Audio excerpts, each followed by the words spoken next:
क्या हो अगर मैं आपसे कहूं, आने वाले समय में दुनिया की सबसे बड़ी जंग गोलियों से नहीं, तेल के रास्तों से लड़ी जाएगी। और उस जंग में एक देश बिना एक भी गोली चलाए हर दिन जीत दर्ज कर रहा है।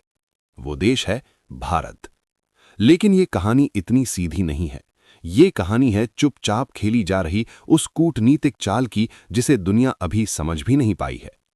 जब पूरी दुनिया युद्ध की आग में जल रही है, मिडिल ईस्ट बारूद के ढेर पर बैठा है, जहां अमेरिका और इजराइल की रणनीतियां तनाव को और भड़का रही हैं, जहां हर दिन नए हमले, नई धमकियां और नई साजिशें सामने आ रही हैं, वहीं एक देश है जो ना तो शोर मचा रहा है, ना धमकी दे रहा है और ना ही किसी के सामने झुक रहा है, बल्कि वो अपने हर कदम से दुनिया का गेम बदल रहा है। और वो देश है भारत। हाल ही में एक ऐसा फैसला लिया गया जिसने पूरी दुनिया के पावर गेम को हिला कर रख दिया। ईरान ने दुनिया के सबसे अहम समुद्री रास्ते हार्मुज जलडमरू मध्य को खोलने का ऐलान किया। लेकिन यहां असली कहानी छुपी है।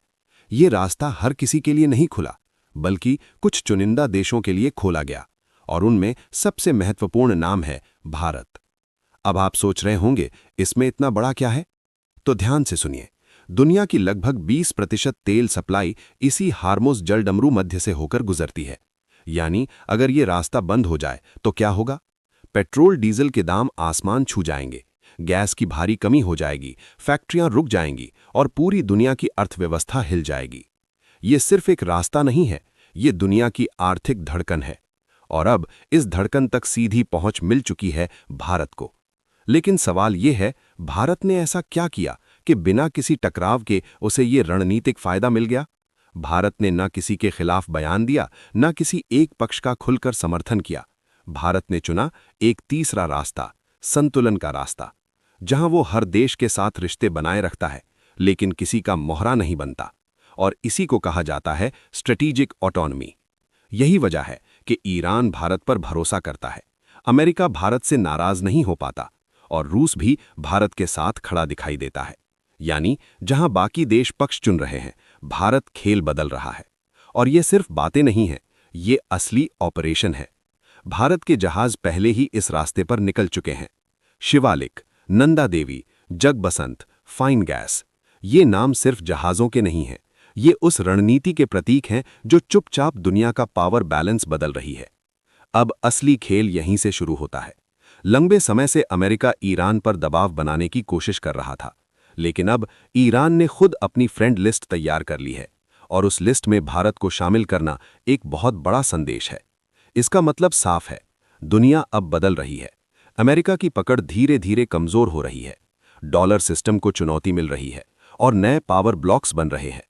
इसी बीच संयुक्त राष्ट्र के महासचिव एंटोनियो गुटेरेस ने भी चेतावनी दी है कि अगर हार्मुज स्ट्रेट बंद हुआ तो पूरी दुनिया गंभीर संकट में आ जाएगी। तेल, गैस और उर्वरक सप्लाई पर भारी असर पड़ेगा। लेकिन इस पूरे तनाव के बीच भारत एक अलग ही पोजीशन में खड़ा है। ना वो युद्ध में शामिल है, ना वो किसी दबाव में है। फिर भी हर बड़ा देश उसे अपने साथ रखना चाहता है। यही है असली ताकत। बिना युद्ध, बिना धमकी, बिना दबाव, दुनिया को अपने हिसाब से मोड़ देना। और आज भारत सिर्फ एक देश नहीं रहा, बल्कि वो बन चुका है दुनिया का बैलेंस ऑफ पावर। ये सिर्फ एक समुद्री रास्ता नहीं खुला है, ये एक संकेत है कि दुनिया अब पुराने नियमों से नहीं चलेगी। नई ताकतें उभर चुकी हैं और उनमें सबसे आगे भारत खड़ा है। अब सवाल आपसे, क्या ये भारत की अब तक की सबसे बड़ी कूटनीतिक जीत है, या फिर ये सिर्फ शुरुआत है एक और भी बड़े बदलाव की? अपनी राय कमेंट में जरूर लिखें, हाँ या ना। अगर आपको ऐसी ही गहरी, सटीक और दमदार एनालिसिस पसंद है तो वीडियो को लाइक करें और चैनल को सब्सक्राइब करना मत भूलिए, क्योंकि यहाँ हम सिर्फ खबर नहीं बताते, हम आपको उसके पीछे छुपा सच दिखाते हैं।